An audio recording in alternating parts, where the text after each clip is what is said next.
रीवा शहर की बेशकीमती जमीन को शासन की ओर से पुनर्गठनीकरण योजना के तहत विकास कार्य के लिए एक निजी कंपनी को सौंप दी गई, लेकिन कंपनी के ठेकेदार ने इस पर अपनी मनमानी दिखाते हुए नगर निगम से बिना किसी अनुमति के ही निर्धारित जमीन को रबड़ की तरह बढ़ाने का काम करते हुए आसपास की नालियों, पेवर ब्लॉक और सड़कों की खुदाई शुरू कर दी गई।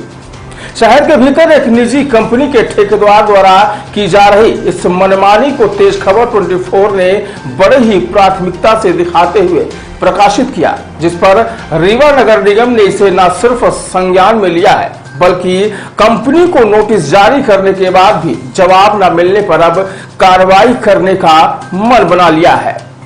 दरअसल यह पूरा मामला शहर के शिल्पी प्लाजा के पास जल संसाधन विभाग के गंगा कछार परिसर का है, जहां विकास कार्य के लिए शहर की बेशकीमती जमीन को शासन की पुनर्गठनीकरण योजना के तहत एक निजी कंपनी को सौंप दी गई, जिस पर कंपनी के ठेकेदार द्वारा अपनी मनमानी करते हुए आसपास पानी निकासी के लिए बनी नालियों और पेवर ब्लॉक सहित सड़कों की खुदाई शुरू कर दी।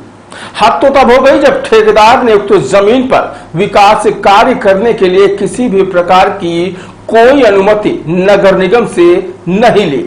ठेकेदार ने मनमानी करते हुए नाली को खोदकर उसे खुर्द-बुर्द कर दिया, जिसके कारण आने वाले बारिश के दिनों में इलाके के लोगों को भारी कठिनाइयों का सामना करना पड़ सकता है।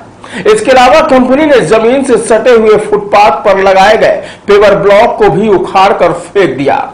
शहर के भीतर उक्त भूमि पर ठेकेदार की इस तरह की मनमानी को देखते हुए नगर निगम की ओर से कंपनी के मुख्य ठेकेदार को नोटिस जारी कर इस संबंध में जवाब तलब किया गया है, लेकिन कंपनी के ठेकेदार ने नगर निगम को अब तक जवाब देना उचित नहीं समझा। इसके चलते अब नगर निगम ने कार्रवाई करने की बात कही है। तो आइए जानते हैं ठेकेदार की इस मनमानी को लेकर क्या कहना है नगर निगम के अधिकारी का।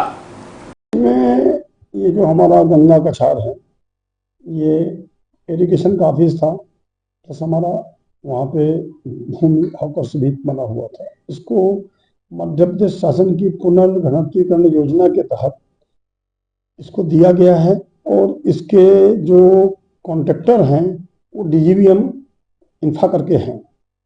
उनको जमीन पे लाट है, अभी तक उनने कोई विकास अनुज्ञा नहीं प्राप्त की है और हमारी नालियों को, रोडों को तोड़ दिया है, हमारी पाइप की लाइन भी डैमेज हुई हैं और मनमानी तौर पर उनने उसको हटाया है, जिसके लिए हमने अपनी तरफ से उनको समझाया भी है और अपना पत्र भी जारी किया है कि आप इसके संबंध में उत्तर दें, लेकिन उनके द्वारा कोई जवाब नहीं दिया गया। आनाकानी किया जा रहा है और हमारे रोड नाली को क्षतिग्रस्त किया जा रहा है। उस पर हम कार्रवाई करने की तैयारी में हैं। कोई उनका प्रत्युत्तर अभी तक नहीं आया हुआ है। देखिए, जो नाली का ऊपर का हिस्सा है उसको टोटल एकदम सड़क के लेवल पे ला दिया गया है। उसका नाली का जो बहाव है, जो जल निकासी, वो बंद कर दिया उन्होंने, जिससे आगामी बरसात में भी बाढ़ और लोगों के घरों में पानी घुसने की शिकायत आएगी।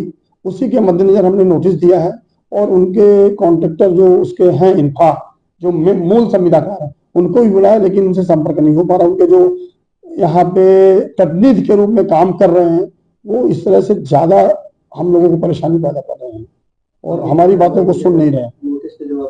नहीं तो हम फिर उसको उखाड़ेंगे, हम उसको उखाड़ेंगे नियम कानून के साथ। जब तक वो लीगल अनुमति नहीं लेते हैं, कहाँ से उनको रोड जोड़ना है, कहाँ पे उनको पार्क छोड़ना है, कहाँ पे वो वाटर सप्लाई का कनेक्टिविटी बनाएंगे, इन सब चीजों को उनको प्लान देना पड़ेगा। हम तभी उनको हम अनुमति देंगे और उसी मुताबिक उनको डेवलपमेंट करना होगा। नहीं, उनको अभी उस कॉलोनी बनाने की अनुमति नहीं जारी हुई है। उनने मनमानी तौर पर बनाया है और हमारे पुराने स्ट्रक्चर को तोड़ा है।